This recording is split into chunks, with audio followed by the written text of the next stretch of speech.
अभी तक हमने जो पढ़ा उसको और डीपली समझने के लिए कुछ सिंपल सिंपल से एग्जांपल्स देखते हैं। जैसे यहां पे देखो, ये एग्जांपल है हमारा, इसमें एक एस्ट्रोनॉट ग्रेविटी फ्री स्पेस में एक बॉल को इस तरह से घुमा रहा है, राइट स्टूडेंट्स। तो हमें बताना है कि उस रोप में टेंशन कितना है, और ये सब डेटा दिया हुआ है, बॉल का मास, रोप की लेंथ और बॉल की वेलोसिटी। तो कैसे निकालेंगे स्टूडेंट्स रोप में टेंशन? बड़ा आसान है, आप इसको पॉज करो, ठीक है।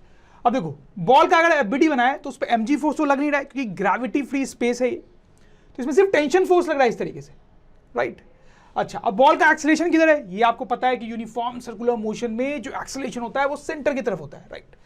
अब देखो क्या करना है, यहाँ पे F equals to m a लगाओ आप, तो न्यूटन सेकेंड लॉ अगर हम लिखेंगे तो F net equals to M into A. तो इस बॉल पे जो नेट फोर्स लग रहा है वो तो सीधे सीधे टेंशन है, मास इज m, और इसका एक्सेलरेशन जो है उसकी वैल्यू कितनी होगी? तो हमने पढ़ा है कि यूनिफॉर्म सर्कुलर मोशन में सेंटर की तरफ जो एक्सेलरेशन होता है उसकी वैल्यू होती है v square by r, right students. तो ये हमारे पास इक्वेशन आ गई। अब देखो m की वैल्यू हमें दी हुई है 2, v कितना दिया हुआ है 4, और रेडियस कितना दिया हुआ है? रेडियस यहाँ पे जो सर्किल की है that is length of the rope, so that is 3। अब स्टूडेंट्स इसको आप सॉल्व करेंगे तो you will easily find tension. तो आप देख सकते हैं कि जैसे न्यूटन्स लॉ में हम क्वेश्चंस को सॉल्व करते थे F equals to m a लगा के, वैसे यहां पर भी सॉल्व करना होता है। जैसे और एग्जांपल्स देखेंगे तो आपको और क्लियर हो जाएगा। अब एक और एग्जांपल देखते हैं सिंपल सा। यहां पर आप देखो, ये टब लाइक स्ट्रक्चर में एक बॉल जो है इस तरह से सर्कुलर मोशन कर रही है, उस पर बेस्ड ये क्वेश्चन है। तो आपको कुछ डेटा भी दिया हुआ है, आपको दिया हुआ है mass of the ball, radius, जिस सर्किल में घूम रही है उसका रेडियस दिया हुआ है, वेलोसिटी दिया हुआ है, आपको बताना है उसमें नॉर्मल रिएक्शन फोर्स कितना लग रहा है, लगेगा ना इस पर नॉर्मल रिएक्शन फोर्स। तो कैसे निकालेंगे स्टूडेंट्स? आप इसको पॉज करो, ठीक। अब देखो, ये जो बॉल है हमारी उसका एफबीडी बनाते हैं, तो इस पे नीचे की तरफ mg फोर्स लगेगा, ठीक है। अब देखो इस पे दो नॉर्मल रिएक्शन फोर्स लग रहे हैं, आप ध्यान से देखो। एक तो ये साइड का सरफेस है इस टब का, वो उसको टच कर रहा है, तो वो इस पे इधर नॉर्मल रिएक्शन फोर्स लगाएगा, उसको बोल देता हूं n1। अच्छा, जो बॉटम सरफेस है टब का, वो उस पे ऊपर की तरफ नॉर्मल रिएक्शन फोर्स लगेगा n2। समझ में बात? तो ये हमने एफबीडी बना लिया। अच्छा, अब बताओ इसका एक्सेलरेशन किधर की तरफ है? क्योंकि ये सर्कल में घूम रही है बॉल, यूनिफॉर्म सर्कुलर मोशन कर रही है, तो इसका एक्सेलरेशन सेंटर की तरफ होगा, हमें पता है, राइट। अच्छा, तो अब यहां पे हम इक्वेशंस लिख सकते हैं।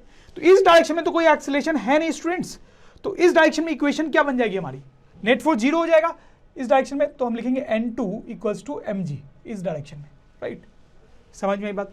तो m तो आपको पता ही है कितना है, दैट इज 2, और g को अप्रॉक्सिमेटली 10 ले लेंगे तो 20 न्यूटन। तो ये नॉर्मल रिएक्शन हमारे पास आ गया। अच्छा, अब यहां पर इस डायरेक्शन में क्या इक्वेशन बनेगी? तो उसमें आप लिख सकते हो F इक्वल्स टू ma। तो उस डायरेक्शन में जो फोर्स लग रहा है दैट इज n1, ठीक है, और मास कितना है? मास इज 2, और एक्सेलरेशन, तो ये तो सेंटर की तरफ है, सर्कुलर मोशन वाला एक्सेलरेशन, तो उसकी वैल्यू तो आपको पता है v स्क्वायर बाई r होती है, ठीक है। तो v कितना है? v आपको दिया हुआ है 1, और r कितना दिया हुआ है? और that is 0.5, so that is half, so this will be 4, ठीक है स्टूडेंट्स। तो n1 और n2 दोनों नॉर्मल रिएक्शन की वैल्यू आ गई, लेकिन आपसे क्वेश्चन में नॉर्मल रिएक्शन पूछा गया था, तो आपको क्या आंसर देना है यहाँ पे?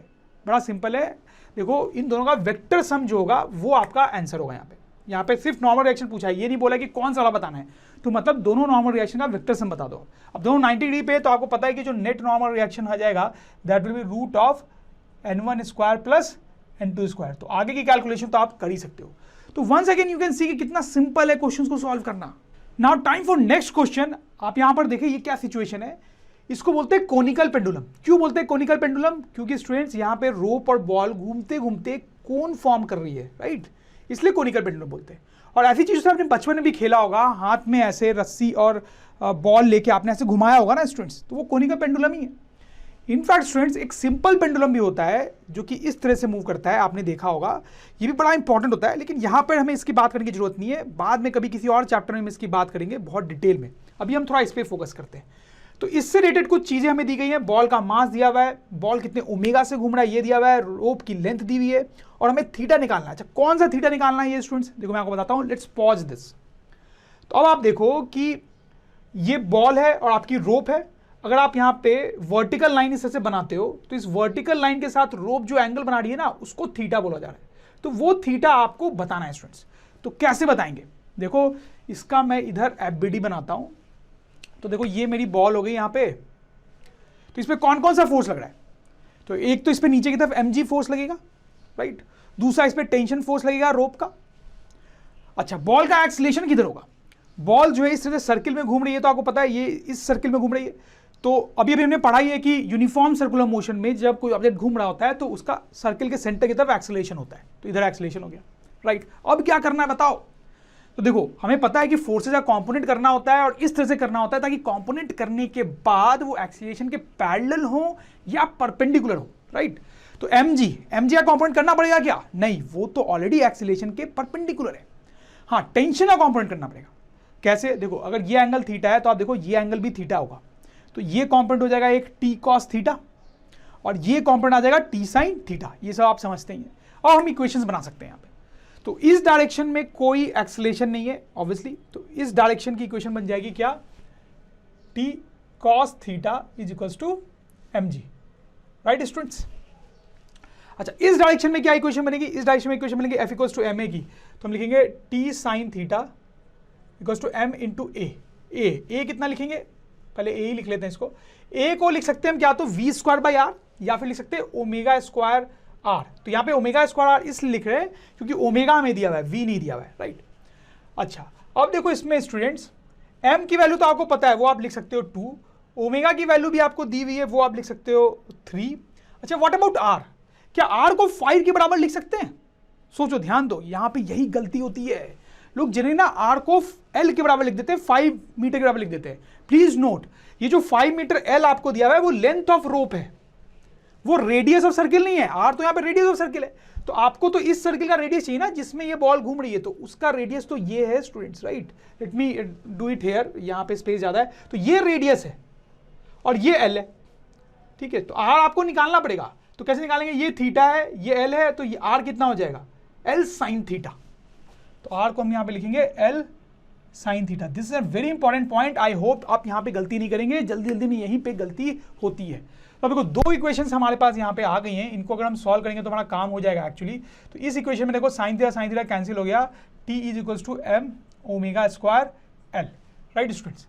अब देखो यहाँ से अगर आप t की वैल्यू इसमें सब्सटीट्यूट कर दोगे तो हम आपके पास आ जाएगा m omega square l into cos theta is equals to mg। तो m से m कैंसिल हो गया, so you will get cos theta equals to g divide by omega square l। तो ये सारी चीजें आपको पता है, तो आराम से आप थीटा कैलकुलेट कर सकते हो। Now let's move to the next example. यहां पर आप देखो सिचुएशन क्या है, देखने में थोड़ी कॉम्प्लिकेटेड लग रही होगी आपको। एक टेबल है, स्मूथ टेबल है बाय द वे, उस पर एक ब्लॉक इस तरह से सर्कल में घूम रही है, वो एक रोप से बंधी हुई है, और कुछ इस तरह का सेटअप है कि दूसरा ब्लॉक यहाँ पे है, दोनों का मास भी आपको समझ में आ रहा है 10 kg 5 kg, ठीक है। वो इस तरह से घूम रही है, इतनी स्पीड से घूम रही है कि ये एक्चुअली रेस्ट पे, ठीक है। वो जिस सर्किल में घूम रही है उसका रेडियस भी आपको दिया हुआ है, तो वो कितनी स्पीड से चल रही है ये आपको बताना है। तो स्टूडेंट्स आप इसको ट्राई करें मेरा वीडियो पॉज करके और देखिए आपसे सॉल्व होता है कि नहीं। ऐसे ये बड़ा डिफिकल्ट क्वेश्चन माना जाता है, मैं आपको बताऊं, लेकिन है नहीं। देखो अगर आपको फिजिक्स में समझ में आता है तो कुछ भी डिफिकल्ट नहीं होता है, बहुत ही आसान होता है। तो एनीवे, शायद आपने ट्राई किया होगा और मैं आपको इसका सोल्यूशन बताता हूं और आपको सही मिलेगा कि कितना ईजी है ये क्वेश्चन। लेकिन हाँ, आप अपने फ्रेंड से पूछ के देखना, वो नहीं कर पाएंगे शायद ये क्वेश्चन को।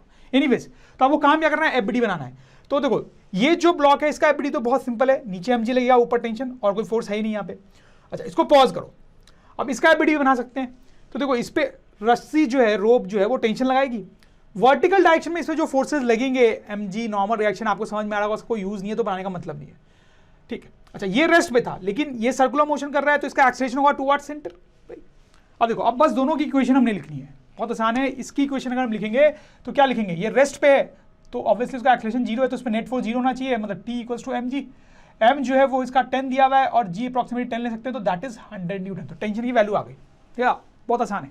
अब उसके लिए भी इक्वेशन लिखो, उसके लिए इक्वेशन ऑब्वियसली आप लिखोगे f इक्वल्स टू ma, ठीक है। तो उस पर जो f है वो तो है t, m जो है उसका वो मास होगा m, और एक्सेलरेशन सर्कुलर मोशन में आप एक्सेलरेशन लिख सकते हो v स्क्वायर बाई r।